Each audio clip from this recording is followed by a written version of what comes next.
हमारी इंसानी कहानी जो हजारों सालों से लिखी जा रही है, असल में एनर्जी की कहानी है।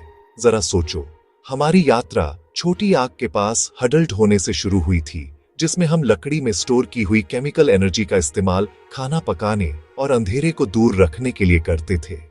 ये एक छोटा सा काम था, पर एक रेवोल्यूशन था। फिर हमने हवा और पानी की शक्ति का इस्तेमाल करना सीखा, मिल्स चलाए और बड़े बड़े ओशियंस पार किए। हर एक कदम आगे, पहली चिंगारी से लेकर सबसे बड़े जहाज तक, हमारी एनर्जी पर बढ़ती हुई मास्टरी से चला। ये क्वेस्ट हमारे डीएनए में बसी हुई है, एक ऐसी स्पीशीज के रूप में जो एक्सप्लोर करती है, बनाती है और अगले होराइजन के पार क्या है उसके सपने देखती है। अब हमारे मॉडर्न वर्ल्ड की बात करते हैं। हमारी सिविलाइजेशन एनर्जी के एक बड़े डाइट पर चलती है। हमने अपने प्लैनेट को इलेक्ट्रिफाइड कर दिया है, कॉन्टिनेंट्स को लाइट और इंफॉर्मेशन के जाल से जोड़ दिया है। हमारी फैक्ट्रीज अद्भुत चीजें बनाती हैं, हमारे व्हीकल्स पूरी दुनिया में घूमते हैं और हमारी डिजिटल लाइव स्क्रीन्स पर चलती हैं, जो लगातार इलेक्ट्रिसिटी के फ्लो से चलती है। ये इनक्रेडिबल प्रोग्रेस हालांकि लगातार बढ़ती हुई एपिटाइट के साथ आता है। जैसे जैसे हमारी पॉपुलेशन बढ़ती है और हमारी टेक्नोलॉजिकल एम्बिशंस बढ़ती है, बड़े बड़े मेगा सिटीज बनाने से लेकर स्पेस में और गहराई तक जाने तक, हमारी पावर की डिमांड स्काईरॉकेट करती है। जो एनर्जी सोर्सेज हमारे पास्ट को चला रहे थे, वे अब अपनी लिमिट्स दिखाने लगे हैं, जो हमें बड़े बोल्ड सॉल्यूशंस की तलाश करने पर मजबूर कर रहे हैं। हमारे प्लैनेट को एक छोटे से आइलैंड की तरह सोचो, जिसमें लिमिटेड रिसोर्सेज हैं। सदियों से हम ड्रिलिंग और डिगिंग कर रहे हैं, इसके क्रस्ट में स्टोर फॉसिल फ्यूल्स के फाइनाइट रिजर्व्स को कंज्यूम कर रहे हैं। हालांकि इन्होंने हमारी इंडस्ट्रियल और टेक्नोलॉजिकल रेवोल्यूशंस को चलाया है, अब हम इसकी भारी कीमत समझते हैं। इसके कॉन्सिक्वेंसेस हमारे बदलते क्लाइमेट और स्ट्रेन्ड इकोसिस्टम्स में लिखे हुए हैं। हमने क्लीनर ऑल्टरनेटिव्स जैसे सोलर, विंड और न्यूक्लियर पावर डेवलप किए हैं, जो अपने आप में मॉन्यूमेंटल अचीवमेंट्स हैं। फिर भी ये भी एक दिन एक truly advanced spacefaring civilisation के लिए इनसफिशिएंट हो सकते हैं। अगला बड़ा लीप लेने के लिए हमें अपने आइलैंड से आगे देखना होगा, हमारे कॉस्मिक नेबरहुड में पावर के अल्टीमेट सोर्स की ओर। हमारे सोलर सिस्टम पर एक चीज का राज है, सूरज। ये एक जाइगेंटिक फ्यूजन रिएक्टर है, जो लगातार मास को प्योर एनर्जी में बदल रहा है। हर सेकेंड यह उतनी पावर रेडिएट करता है जितनी ह्यूमैनिटी ने अपने पूरे इतिहास में कंज्यूम की है। अभी उस इनक्रेडिबल एनर्जी का लगभग सारा हिस्सा, एक स्टैगरिंग 99.999999% बेकार ही डीप स्पेस के वॉइड में चला जाता है। अर्थ इस कॉस्मिक बाउंटी का सिर्फ एक छोटा सा मिनिस्क्यूल फ्रैक्शन इंटरसेप्ट करता है।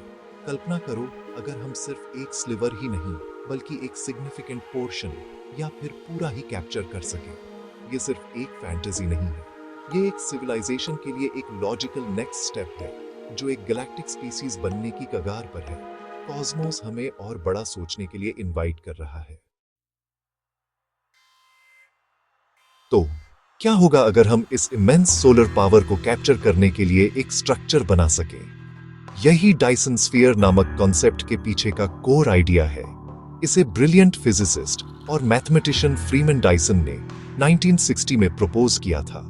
उन्होंने कल्पना की थी कि एक सफिशिएंटली एडवांस्ड सिविलाइजेशन को अंततः अपने घर के प्लैनेट से ज्यादा एनर्जी की जरूरत होगी। उनका समाधान एक मेगा स्ट्रक्चर बनाना होगा, जो उनके पेरेंट स्टार को एनवेलप कर सके, उसकी एनर्जी आउटपुट को सीधे हार्वेस्ट कर सके।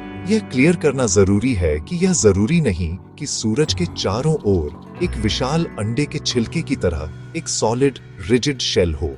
उस तरह का स्ट्रक्चर ग्रेविटेशनली अनस्टेबल होगा और इमेंस इंजीनियरिंग चैलेंजेस का सामना करेगा। इस आइडिया का एक ज्यादा प्रैक्टिकल और वाइडली एक्सेप्टेड वर्जन एक डायसन स्वॉर्म है। कल्पना करो, एक सिंगल ऑब्जेक्ट नहीं बल्कि करोड़ों या खरबों इंडिपेंडेंट सोलर कलेक्टर्स और हैबिटेट्स का एक विशाल घना बादल, जो सूरज की परिक्रमा कर रहा हो। हर कंपोनेंट एक सेल्फ कंटेन्ड सैटेलाइट की तरह होगा, सोलर एनर्जी कलेक्ट करेगा और उसे वायरलेसली जहां जरूरत हो वहां बीम करेगा, शायद अर्थ पर या सोलर सिस्टम में दूसरी कॉलोनीज में। ये स्वॉर्म एक कोऑर्डिनेटेड सेलेस्टियल डांस में घूमेगा, स्टार के चारों ओर एक ब्रीथेबल फिर भी अविश्वसनीय रूप से कुशल नेट बनाएगा। यह अल्टीमेट पावर ग्रिड है, एक मैन मेड नेबुला जिसे एक ही उद्देश्य के लिए डिजाइन किया गया है, एक सभ्यता के भविष्य को फ्यूल करना। चलो देखते हैं कि यह स्वॉर्म कैसे काम कर सकता है। हर एक इंडिविजुअल सैटेलाइट शायद कई मील चौड़ा हाइपर एफिशिएंट सोलर पैनल्स से ढका होगा। वे रॉ सनलाइट को अब्सॉर्ब करेंगे, उसे इलेक्ट्रिसिटी या लेजर बीम्स जैसे यूजेबल फॉर्म में कन्वर्ट करेंगे और फिर उसे स्पेस के माध्यम से ट्रांसमिट करेंगे। स्वॉर्म को एक साथ पूरा करने की जरूरत नहीं होगी। एक सभ्यता छोटे से शुरू कर सकती है, एक एक कलेक्टर लॉन्च कर सकती है और धीरे धीरे सदियों या सहस्राब्दियों में और जोड़ सकती है।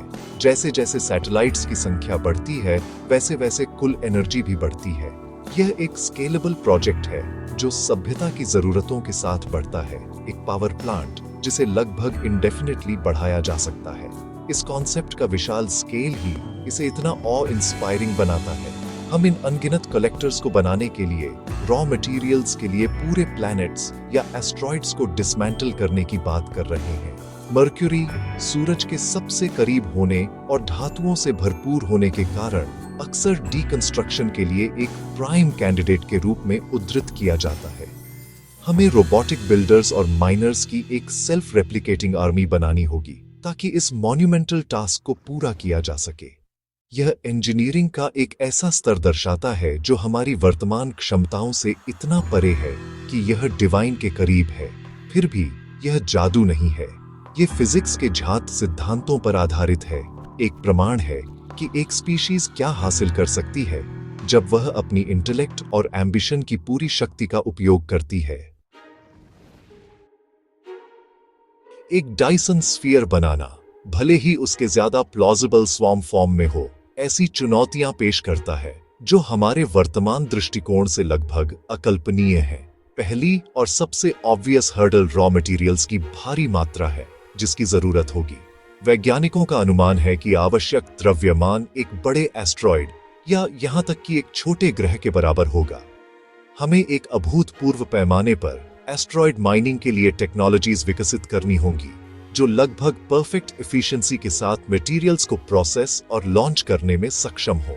इसमें स्पेस में एक विशाल स्वचालित इंडस्ट्रियल इकोसिस्टम बनाना शामिल है, रोबोटिक फैक्ट्रीज का एक नेटवर्क जो इंसानी हस्तक्षेप के बिना स्वॉर्म के कंपोनेंट्स को माइन, रिफाइन और कंस्ट्रक्ट कर सकता है। सिर्फ लॉजिस्टिकल कॉम्प्लेक्सिटी ही स्टैगरिंग है। मटेरियल रिक्वायरमेंट से परे एनर्जी इन्वेस्टमेंट की चुनौती है। एस्ट्रॉइड्स को माइन करने, मटेरियल्स को प्रोसेस करने और खरबों टन हार्डवेयर को सोलर ऑर्बिट में लॉन्च करने के लिए ट्रिमेंडस अमाउंट में एनर्जी की जरूरत होती है। यह एक classic chicken and egg problem है। आपको विशाल एनर्जी की जरूरत होती है उस स्ट्रक्चर को बनाने के लिए जो आपको विशाल एनर्जी देगा। शुरुआती चरणों को सभ्यता के प्लैनेटरी रिसोर्सेज द्वारा संचालित करना होगा, जिसके लिए रिसोर्सेज और एफर्ट के एक ग्लोबल मल्टी जेनरेशनल कमिटमेंट की आवश्यकता होगी।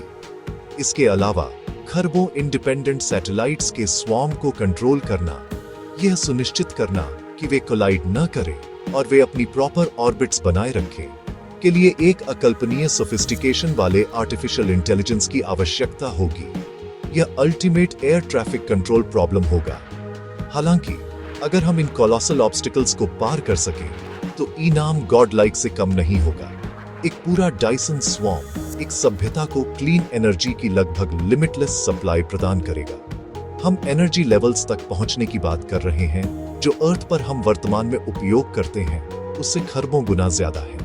यह प्रभावी रूप से रिसोर्स स्कैर्सिटी को हमेशा के लिए समाप्त कर देगा। इतनी शक्ति के साथ हम आराम से खरबों की आबादी का समर्थन कर सकते हैं, सोलर सिस्टम में नए हैबिटेट्स बना सकते हैं और यहाँ तक कि प्लैनेट्स को हैबिटेबल बनाने के लिए रीशेप करना शुरू कर सकते हैं। एक प्रक्रिया जिसे टेराफॉर्मिंग के रूप में जाना जाता है। एनर्जी बिल का कॉन्सेप्ट एक क्वेंट हिस्टोरिकल फुटनोट बन जाएगा। एनर्जी की यह प्रचुरता उन टेक्नोलॉजीज को अनलॉक कर देगी जिनकी हम आज केवल कल्पना कर सकते हैं। इंटरस्टेलर ट्रैवल जो वर्तमान में आवश्यक इमेंस पावर के कारण अवास्तविक है, रूटीन हो सकता है। हम स्टारशिप्स बना सकते हैं जो एक इंसानी जीवन काल के एक अंश में आसपास के सितारों तक पहुंचने में सक्षम हो। हम मैसिव कंप्यूटर्स को पावर दे सकते हैं ताकि पूरे यूनिवर्सेस को सिमुलेट कर सकें या विज्ञान के सबसे गहरे रहस्यों को हल कर सकें। हम अपने सोलर सिस्टम को रोग एस्टेरॉइड्स जैसे कॉस्मिक थ्रेट्स से बचाने के लिए डिफेंसिव सिस्टम्स भी विकसित कर सकते हैं। एक सभ्यता के लिए इस स्थिति को प्राप्त करना, जिसे कार्डाशेव स्केल पर टाइप 2 सिविलाइजेशन के रूप में जाना जाता है, का मतलब है अपनी लॉन्ग टर्म सर्वाइवल को सुरक्षित करना और अपनी अल्टीमेट पोटेंशियल को अनलॉक करना। वैज्ञानिक दृष्टिकोण से डायसन स्फीयर्स की तलाश एक्स्ट्रा टेरेस्ट्रियल इंटेलिजेंस या सेटी की तलाश में सबसे रोमांचक फ्रंटियर्स में से एक है। अगर ऐसी उन्नत सभ्यताएं मौजूद हैं तो वे भी एनर्जी कंजम्पशन के इस लॉजिकल पाथ का पालन करेंगी। एक पूरी डायसन स्फीयर अपने तारे की विजिबल लाइट के एक महत्वपूर्ण हिस्से को ब्लॉक कर देगी। हालांकि ये जो एनर्जी अब्सॉर्ब करती है उसे हीट के रूप में रेडिएट करना होगा, अन्यथा स्ट्रक्चर पिघल जाएगा। इसका मतलब है कि एक alien Dyson sphere infrared spectrum में तेजी से चमकेगा। तो खगोल शास्त्री सक्रिय रूप से आसमान में रेडियो सिग्नल्स की तलाश नहीं कर रहे हैं, बल्कि ऐसे सितारों की तलाश कर रहे हैं जो विजिबल लाइट में असामान्य रूप से डाइम हैं, लेकिन एक मैसिव अनएक्सप्लेन्ड इंफ्रारेड सिग्नेचर रखते हैं। ऐसा एक भी ढूंढना इस बात का गहरा प्रमाण होगा कि हम अकेले नहीं हैं। एक पल के लिए कल्पना करो कि ह्यूमैनिटी अपना खुद का डायसन स्वॉर्म बनाने में सफल हो जाती है। साल है, मान लो 3000। अर्थ अब ह्यूमैनिटी का एकमात्र पालना नहीं है, बल्कि एक रिवियर्ड होम वर्ल्ड है, एक हरा भरा गार्डन प्लैनेट जिसे उसके बायोलॉजिकल और हिस्टोरिकल महत्व के लिए संरक्षित किया गया है। इंसानी आबादी का बड़ा हिस्सा अब सूरज की परिक्रमा करने वाले शानदार कस्टम बिल्ट हैबिटेट्स में रहता है। हर एक अपने आप में एक दुनिया है जिसकी अपनी यूनिक कल्चर, ग्रेविटी और इकोसिस्टम है। ये ऑर्बिटल वर्ल्ड्स विशाल स्वॉर्म का हिस्सा होंगे जो सीधे स्टेलर कलेक्टर्स से पावर लेंगे। इन हैबिटेट्स से रात का आसमान अनगिनत घूमती हुई रोशनी का एक लुभावनी नजारा होगा। हमारा कॉस्मिक सिटी हमारे तारे की शक्ति से चमकता हुआ इस भविष्य में इंसानी जीवन मौलिक रूप से बदल जाएगा। एनर्जी लगभग मुफ्त होने के कारण समाज का ध्यान श्रम और अस्तित्व से हटकर क्रिएटिविटी, एक्सप्लोरेशन और नॉलेज पर केंद्रित हो जाएगा। आर्ट्स और साइंसेस ऐसे तरीकों से पनपेंगे जिनकी हम कल्पना भी नहीं कर सकते। जेनेटिक इंजीनियरिंग बीमारी को खत्म कर सकती है और इंसानी जीवन काल को सदियों तक बढ़ा सकती है। वर्चुअल रियलिटीज जो वास्तविक दुनिया से इंडिस्टिंग्विशेबल होंगी, सभी के लिए पावर की जा सकती है, जिससे हम किसी भी फैंटेसी का अनुभव कर सकें या किसी भी एलियन वर्ल्ड पर चल सकें। हमारा पूरा सोलर सिस्टम हमारा बैकयार्ड बन जाएगा। दुनिया और हैबिटेट्स का एक जुड़ा हुआ और जीवंत नेटवर्क, सभी हमारे सिस्टम के दिल से बहने वाली सोलर एनर्जी के जीवन रक्त से एकजुट होंगे। डायसन स्फीयर द्वारा संचालित भविष्य की यह दृष्टि सिर्फ एक टेक्नोलॉजिकल फैंटेसी से कहीं ज्यादा है। यह आशा का प्रतीक है। यह एक ऐसे भविष्य का प्रतिनिधित्व करता है जहां ह्यूमैनिटी ने अपने टेरेस्ट्रियल झगड़ों, अपने ट्राइबलिज्म और अपनी सेल्फ डिस्ट्रक्टिव टेंडेंसीज को पार कर लिया है। ऐसा स्ट्रक्चर बनाने के लिए सहयोग और साझा उद्देश्य के एक ऐसे स्तर की आवश्यकता होगी जो पीढ़ियों तक फैला हो और पूरी ह्यूमैनिटी को एकजुट करे।